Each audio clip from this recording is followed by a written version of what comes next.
आप तो एक लेगेसी लेके चल रहे हैं, आगे आपकी लेगेसी चलाने वाला कोई है? बिल्कुल, मेरे माय डॉटर जो अभी एनसीए से ग्रेजुएट हुई हैं, वो बहिश्त? फिल्म मेकिंग, बहिश्त, और शी राइट्स, ओ माशाल्लाह। दादी की तरह लिखती है और डायरेक्ट भी कर रही है। और मैंने कहा है कि अपने आप को महदूद ना करो किसी भी चीज़ में। अगर आपको फील होता है कि you want to come in films and you have a story to tell, तो यू शुड डू इट। आपको क्रिटिसाइज करती है, क्योंकि अगर अब तो वो राइटर डायरेक्टर बन रही हैं और वो सोचती हैं, फिल्मों को देखती हैं, आपको क्रिटिसाइज करती हैं किसी चीज़ के ऊपर, आपके एक्ट्स के ऊपर, फिल्म के ऊपर या देखिए, डिसीजंस के ऊपर?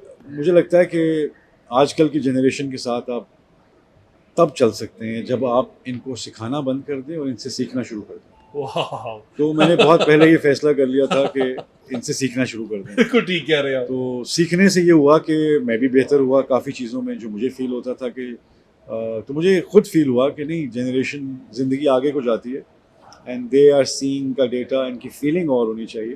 बिकॉज़ आपको अपनी आवाम, अपने क्लाइंट, जब आप स्क्रिप्ट लिखने बैठते हैं तो आपको अपने क्लाइंट का पता होना चाहिए, आपको अपनी ऑडियंस का पता होना चाहिए कि ये मैं किसके लिए लिख रहा हूँ। सो इस जनरेशन को समझना और इनकी वैल्यूज़ को समझने के लिए आपको इनके साथ मिलना पड़ता है। So, so that's how I बिल्कुल ठीक है।